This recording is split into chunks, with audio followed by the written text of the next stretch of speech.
19세기의 당구공은 코끼리의 상아로 만들어졌다. 그래서 매년 10,000마리 이상의 코끼리가 단순히 당구공 제작을 위해 죽음을 당하곤 했다. 그런 코끼리가 너무 많이 줄어들어 상아값이 급격하게 오르자 당구용품 회사 사장 마이클 펠라는 당구공을 만들 수 있는 새로운 물질을 가져오면 1만 달러를 주겠다는 약속을 한다. 세계 곳곳 굉장히 많은 사람이 도전을 하게 됐고, 그 중에 존 하이앗이라는 사람이 선반에 놓인 약병을 실수로 쏟게 된다. 그리고 그 쏟아진 약이 단단하게 굳는데 이것이 지금 우리가 알고 있는 플라스틱의 시작이다. 플라스틱은 싸고 가볍고 단단하다. 특히나 썩지 않는, 굉장히 오래 유지되는 이 플라스틱의 장점은 사용 후의 단점으로 변한다. 왜냐면 버려도 썩지 않기 때문이다. 그렇게 플라스틱은 썩지 않은 채로 바다, 땅, 세계 곳곳을 돌아다니며 많은 문제를 일으키고 있다. 오늘은 썩는 플라스틱을 만들어 보고자 한다.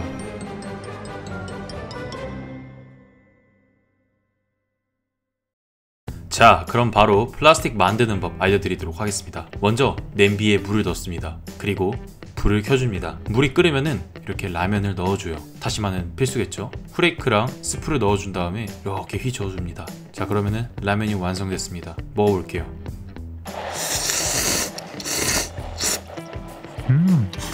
플라스틱 어딨냐고요?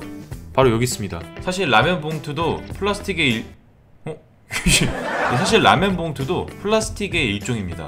그래서 이렇게 라면을 먹음으로써 정확히는 플라스틱 쓰레기를 만든 것이죠. 네, 맞아요. 사실 집에서는 플라스틱을 만들 수 없습니다. 개소리해서 미안하다! 어쨌거나 저는 사실 플라스틱이 아니라 썩는 플라스틱을 만들어야 되고, 그 썩는 플라스틱 또한 집에서는 만들 수가 없습니다. 그래서 한국화학연구원에 연락을 해서 도움을 받았습니다. 저는 한국화학연구원에서 이제 박사과정 진행하고 있는 김태호라고 합니다.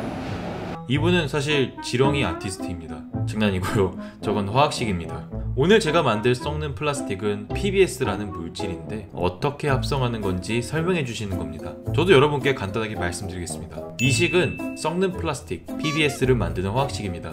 요 앞에 나와 있는 두 개의 물질 있죠? 이 친구가 바로 부탄 다이올이라는 녀석이고요. 그리고 이 친구가 석시닉 애시드라는 친구입니다. 얘네 둘을 이제 좀 합친다고 보면 되는 건가요? 네.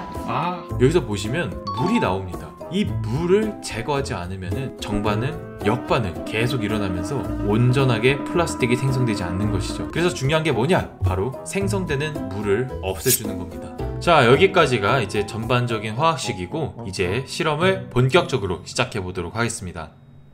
혹시 이게 집에서도 따라 만들 수 있나요? 재료를 구하는 게 힘들지. 아, 그쵸. 거라고 생각해요. 이거를 지금 저희가 지금 미리 비율을 맞춰서 오신 거죠? 네네네네.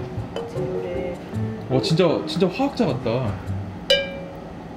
뚜껑을 닫아줄 건데요. 결국에는 산소가 안 들어가는 게 중요하기 때문에 결국 이런 식으로 다 체결을 해줍니다. 산소가 왜 들어가면 안 되나요? 산소가 들어가면 이제 산화가 돼서 이제 색깔이 탄다고 하죠. 그래서 결국에는 물이 이렇게 반응을 해서 여기로 떨어지는 형태로 네, 세팅 완료입니다. 얘가 이제 돌아가면서 네. 여기 안에 여러분 자세히 보면 내용물이 있는데, 이 내용물들이 섞이고, 섞이다 보면 뭐 물이 발생하는데 물이 일로 빼주고 올리고머라는 게 생긴다는 거죠. 네네. 사실 잘 몰라가지고 너무 어렵다. 네, 알겠습니다. 그러면 한번 돌려봅시다. 그러면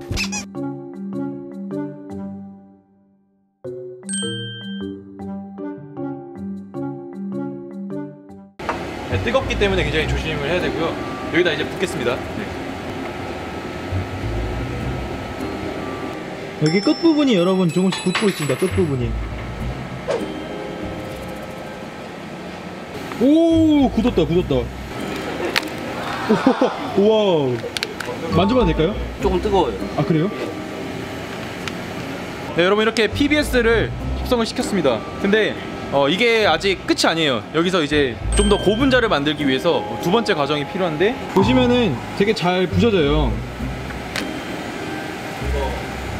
이렇게 힘을 좀만 주면은 어떤 느낌이냐면 초콜릿 같아요. 초콜릿. 근데 이제 얘가 플라스틱처럼 굉장히 단단해질 거예요. 그럼 바로 이제 두 번째 과정으로 갑시다.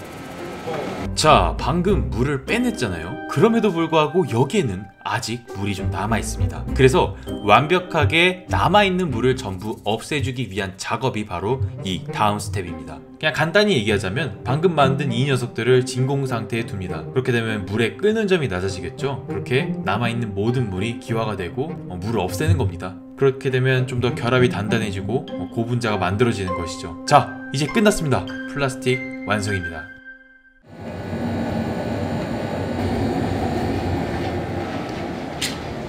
이 친구가 이제 생분해성 플라스틱. 네네. 제가 만들었고요. 이야, 잘 늘어나네요. 이거 물에다 이제 넣으면 될까요? 네네. 핀셋도 같이. 네, 같이 그냥 넣어버리세요. 네. 식은 다음에 빼야 돼서. 점점 이제 투명해졌던 게 불투명해지거든요. 오! 핀셋 안 떨어진 것 같아. 네, 여러분 이 녀석이 생분해성 플라스틱인데요. 이 친구가 이제 비닐로 만들어지고 땅속에 묻을 경우 6개월에서 1년 안에 생분해가 된다고 합니다. 제가 나중에 한번 집에 가서 한번 테스트를 해봐도 될 것 같아요. 자, 이쯤 되면 많은 분들이 궁금할 겁니다. 아니, 썩는 플라스틱 이미 있었어? 도대체 왜 지금까지 안 쓴 거지? 개꿀잼 몰카인가? 사실 이 썩는 플라스틱은 치명적인 단점이 하나 있습니다. 바로 굉장히 약하다는 겁니다. 예를 들어 이 친구를 비닐로 이용할 경우 굉장히 잘 찢어집니다. 와, 이렇게 뽑는구나. 오, 깜짝이야.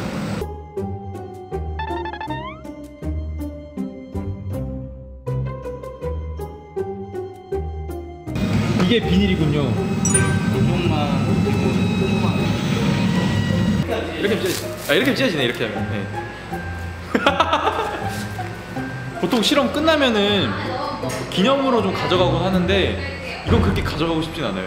이건 여기다 두겠어요. 여기다 두겠어요. 인성 문제 있어? 이렇게 생분해성 플라스틱은 물성이 약하다는 아주 치명적인 단점을 가지고 있습니다. 그래서 세계 곳곳 굉장히 많은 과학자들이 튼튼하고 잘 안 찢어지는 그런 생분해성 플라스틱을 만들기 위해 많은 노력을 하고 있죠. 그중 우리나라에서도 물성이 굉장히 강한 생분해성 플라스틱을 만든 연구원님이 있었습니다. 그래서 제가 직접 찾아가서 인터뷰를 진행했습니다.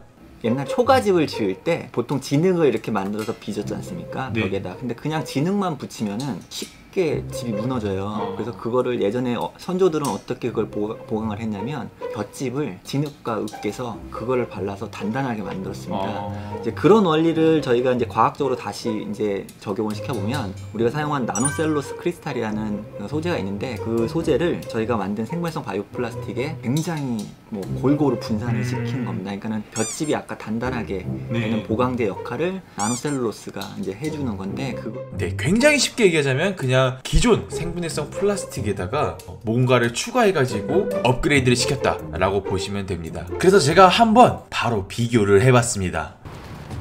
여러분, 생분해성 비닐도 굉장히 여러 종류가 있는데 이렇게 시중에서 판매되는 생분해성 비닐이랑 이렇게 화학연구원에서 개발한 생분해성 비닐, 얘의 특징이 뭐냐면은 굉장히 튼튼하대요. 비닐인데 엄청 튼튼하다 해서 한번 테스트를 해볼 거예요. 먼저 여기 이렇게 20kg 벽돌이 있습니다. 여기 그냥 일반 생분해성 비닐에다 한번 넣어볼게요. 하나, 둘, 셋. 마트에서 장을 많이 못 봐. 이거 끊어지면 갑분싼데? 들어볼게요. 3, 2, 1.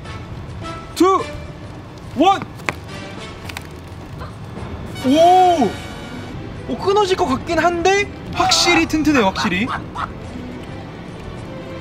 20kg을 버티는 비닐봉투는 제 생각에는 없어요. 한 번도 못 봤는데. 이야, 이거 한번 제가 찢어볼게요. 잘 찢어지나 한번 보고 싶어서 찢어볼게요. 한번. 오! 엄청 늘어나요. 봐요. 엄청 늘어나요. 찢어지긴 하는데 생각보다 힘을 많이 줘야 되고, 물론 이거 과학적인 방법은 아닌데 그냥 해보는 거예요. 정말 이렇게 살짝만 해도 되게 잘 찢어집니다.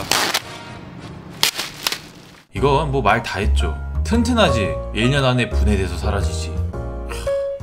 플라스틱 수준 레알 실화냐? 진짜 세계 최강 플라스틱이다. 그 찐따 같던 플라스틱 맞냐? 쓰고 나서 버렸을 때 땅에 매립하면 6개월에서 1년 안에 분해가 돼서 여기서 나오는 물과 이산화탄소가 다시 식물의 에너지원으로 쓸 수 있어서 이런 것들이 자연순환 될 수 있게끔 만드는 시스템을 갖게 되고요. 네. 자연에서 만든 플라스틱이 다시 자연으로 돌아간다. 그렇게 자연의 일부가 된다.